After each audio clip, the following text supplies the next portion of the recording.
We turn our attention now to our next guest. Had a massive win on Saturday in Louisville, Kentucky against Ricky Turcios. A great rear naked choke win in the second round. He is the youngster, just 19 years young, still in his teens. It's unbelievable. Certainly doesn't look like one. I didn't look that way at 19. He is Raul Rosas Jr., and he's kind enough to join us. Hello, Raul. How are you? What's up, bro? Hey, uh, Oh, before we start this interview, let's get a chiwiwis. let's do it. Can I hear it from you? And then you gotta say it. Okay, here we go. Oh my gosh, it went so high up that the audio went out. Let's try one more time. It's going so high. It's so high pitched that I think the Zoom cancels out your audio. Is that what's happening, Frank? Absolutely. It's canceling. Okay, let's do it. Maybe a subdued one.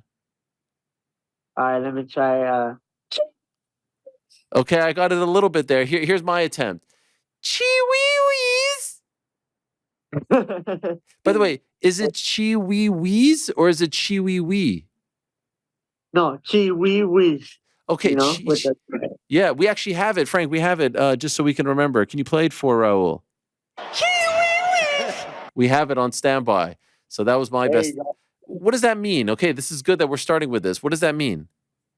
It's like a word of excitement. You know, like when you win or fucking or something. Instead of like saying like woo, like you're like chiwiwis.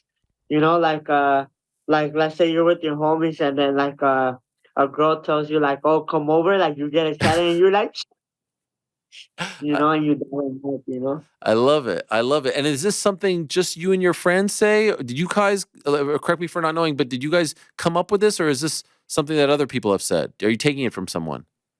No, it's something my homie came up with it, Carlos Figueroa, you know, he was like we were just chilling and like he got excited so he just like randomly said that word and then like since he's like my brother, you know, we're hella close and we hang out a lot.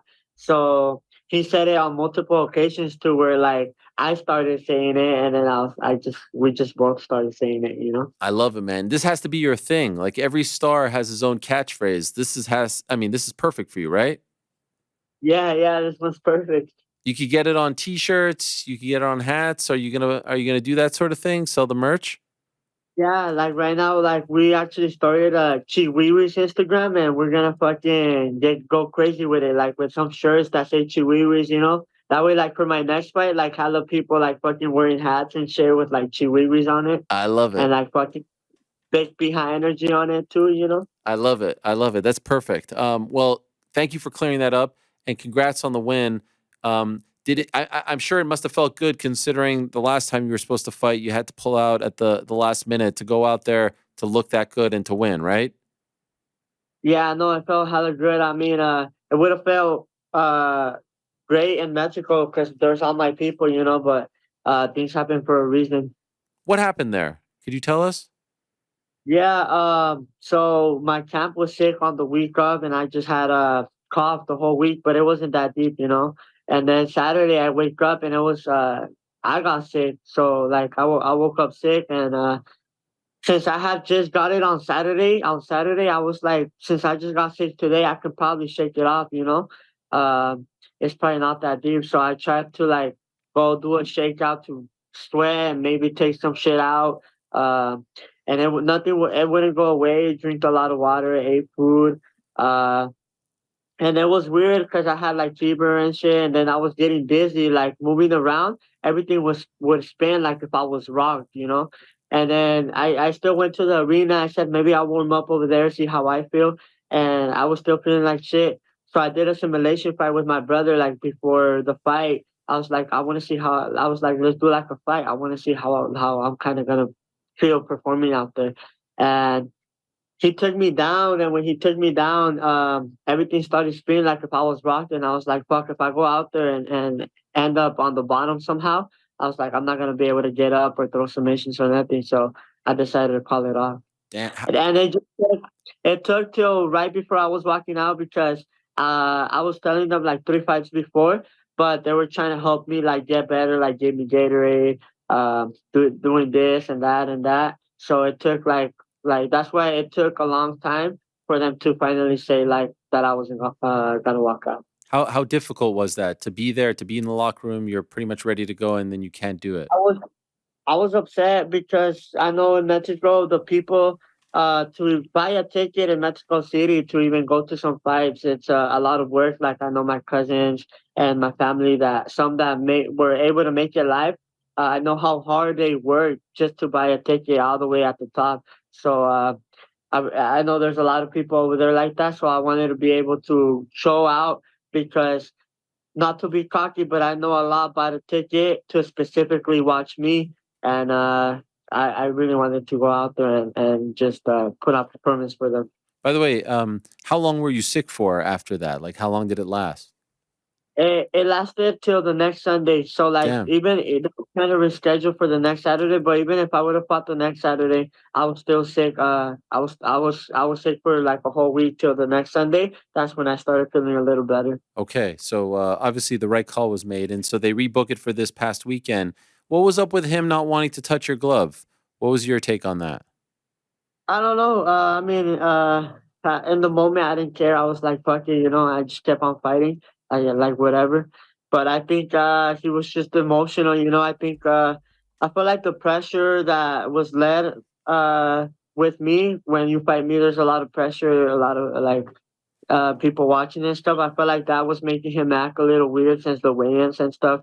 I could just feel it when I faced on the face-offs. I could just feel his pressure and he was tensed up and being a little different than he's always been different, but even a little bit more different than usual. I think because of the pressure and everything. And did you take that as a slight? Like, were you offended or disrespected? Did you feel disrespected by this? No, because I mean it's a fight, so I was just like concentrated and locked in because I knew I was gonna get the finish, and I was just like, well, I'll just if anything, I like we're fighting, you know, so if you know, I can just fuck him up for that, you know. After the fight, is it true that he told you that he was battling staph and wasn't 100%? Yeah, yeah. We had a little conversation. There's even a video if you haven't seen it. Somebody posted a video of how like the conversation we had, and he told me his knee was messed up and he had staph and this and that. Because we were talking about how I was like you disrespected me first, and then he said you disrespected too, and I asked him how. He said I pulled out. I said I couldn't control it. I was sick, and that's something I couldn't control. And then he said I was sick too, man, my knee and staph and that. But I mean, if that's true, I mean, he should have pulled out too, you know? Yeah. So I'm just curious. Did that bother you? Like the fact that he was trying to say, like, "Hey, I was sick too, and I showed up. You didn't show up when you were sick." You know, Nah, it didn't bother me. I mean, I'm kind of used to it at this point. A lot of people that lose to me, they make some excuses, but I mean, maybe that's not an excuse though from him because I did see the video, but it wasn't the smart decision, you know. When you step in there, I think there's no excuses. Like if I would have stepped in there on Mexico City, I wasn't gonna, and I would have lost. However, I would have lost. I wasn't gonna bring up that I was sick. I was just gonna fucking say fucking, you know. He was the better man and keep moving forward. everyone seemed to have a great time in Louisville. Seemed to love the crowd and the experience there. Did you have a great experience as well? Yeah, yeah, it was a great experience. I didn't expect the fans to have that many fans in Louisville because I mean I didn't even know what was out there. I'd never been there. I never heard of Louisville. It was crazy. So but the fans were it was a different vibe, but they were crazy. They were funny. You know, it was a cool experience. And then I could just hear the whole time how they were chanting like "fuck you, Ricky," like that shit from the fucking cage. I could hear it more clear than here in my corner. So that was crazy, you know. By the way, you seem bigger than the last time we saw you. Like more muscular. Is that accurate? And what have you done to put on that muscle? Yeah, I've gotten bigger, and I've noticed it because of my weight going up and up and up, and then the weight cuts being a little bit more rough and rough. Uh, I think I've just been working out, but I think it's mainly that my body's growing. You know, my age. I'm getting older. I'm growing, so I think this is gonna keep happening. The question is, how long? You know, how long can I stay at 35? I wanna stay at 35 till I get the belt, but we'll see what happens. Eventually, though, I feel like it's inevitable that you're going to have to move up. Do you feel the same? Yeah, yeah, I feel the same. That it's inevitable that I will have to move up to 145, but my question is like, how long can I stay at 35 for? Sure. And by the way, how is life for you and your family? Because when we first were introduced to you, you talked about wanting to buy your mom a van and trying to give your family a better life. Do you feel now with a few UFC fights under your belt that you guys are more comfortable? Yeah, we're more comfortable. I've been able to provide for them more. Like things, little by little, have gotten better. Like before, when I was in Contender Series, we didn't even have beds. We didn't even have a couch. My parents were, it wasn't that rough because we had food on the table, and we were thankfully, and we were sleeping under a roof. So I mean, I know people have it way worse, but my parents were sleeping on air mattress. And now we have beds. Now we have a couch. Now I'm looking to buy a new house. I'm at 19 years old, so I'm just blessed. Wow, that is incredible, and congratulations. Did you get the van? Yeah, I did get the minivan, and I've got another car as well. So like just things like that have helped me like in life with me and my family like in a better position. Amazing. And when you say you're thinking about getting another house, is that for you to live in alone or for your whole family to move into? No, for my whole family. Like, I mean, right now, I don't know no house. Like this house that I live in, I'm renting. So I'm finally gonna buy a house that I own, and for me and my family. What's it like training with Eric Nixick at Extreme Couture? It's amazing because he's just so knowledgeable in the game. Um, so like I told him a plan that we had against Ricky, and he helped me like set up like things, combinations, this and help me improve on my game plan and even add to my game plan uh for the fight. So just having him like in my corner is also amazing. He's so knowledgeable. He knows how to adjust and it's great. I feel like we're back on track for you to potentially challenge Jon Jones's record, the youngest champion record. That was when he was 23. You're still 19, so you've got quite the runway. This feels like a real thing, a real possibility. Do you agree? Yeah, I agree. I mean, I think it's always been there. I mean, I did take that loss, and it did set me back a little bit, but I knew I was gonna be back, and it was nothing. What's the prediction? What year do you get? Like, how old are you when you get the title shot? It depends. Shit. Let me see if I get another fight this year.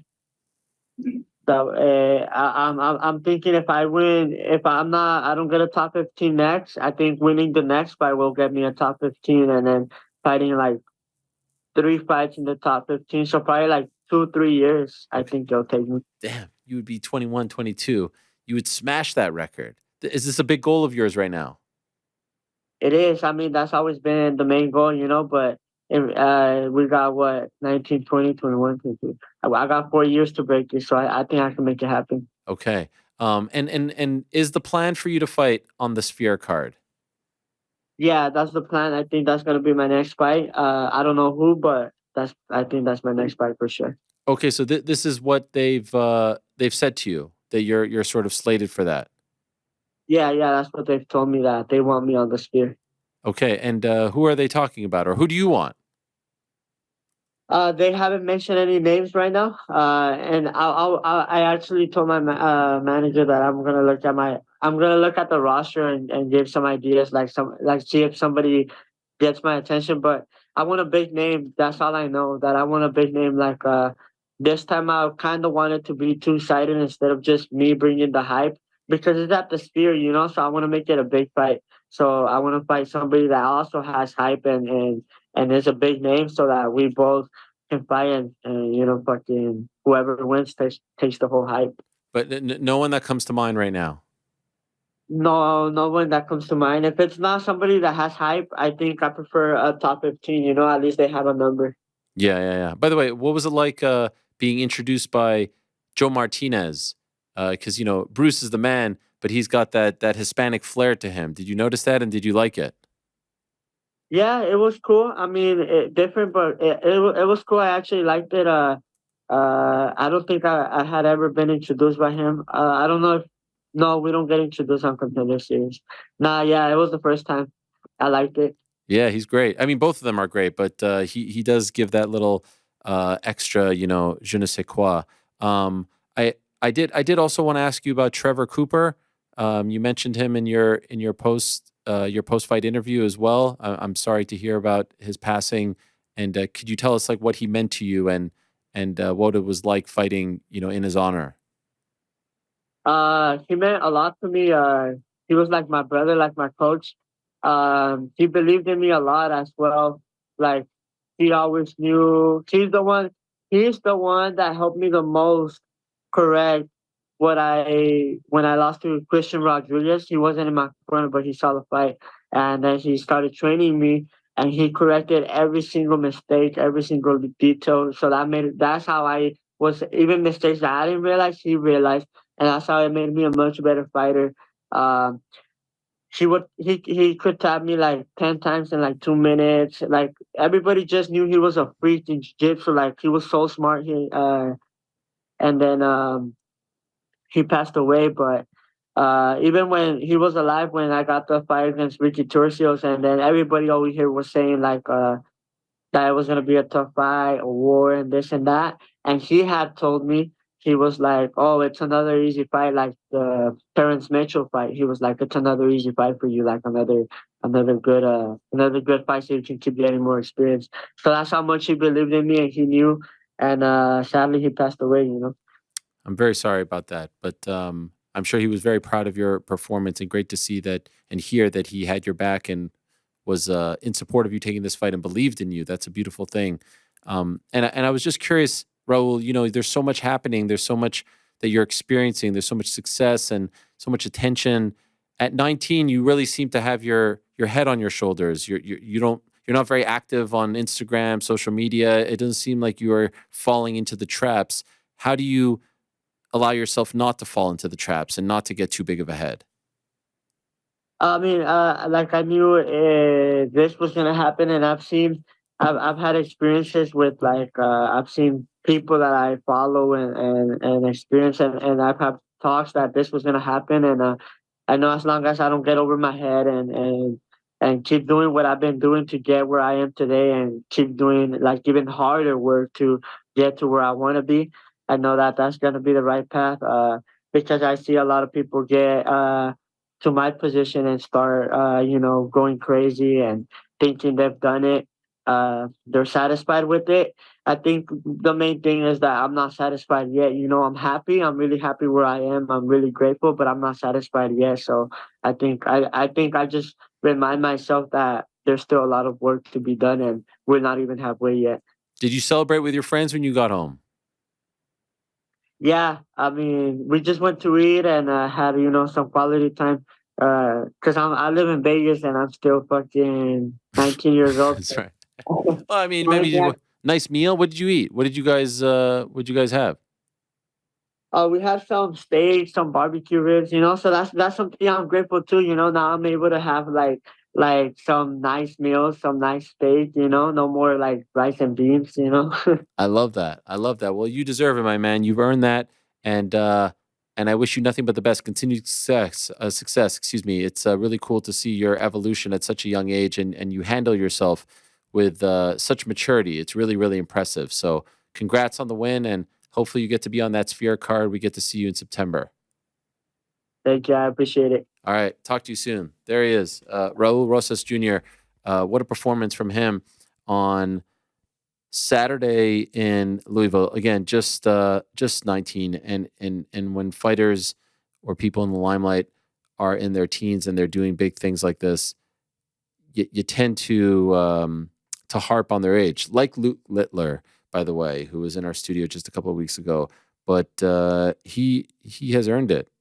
I mean, a 19-year-old doing what he's doing against some big boys in the UFC, it does seem inevitable that he will move to 145, maybe even 155 when it's all said and done. And so I am looking forward to seeing that journey. And can he beat Jon Jones's record? I feel like he can. I mean, just because he's so damn young.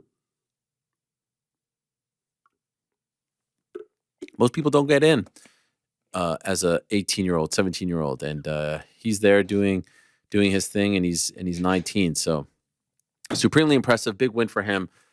We shall continue to monitor his progress. Okay. Yeah, you know yourself, Frank. That's great stuff. I wish that the audio didn't peak over there for him. Damn Zoom. Mine was Thought pretty about good. just hitting the button for him. Should have done it at the same time. 3, To have it, like, 2, dubbed. 1. Yeah.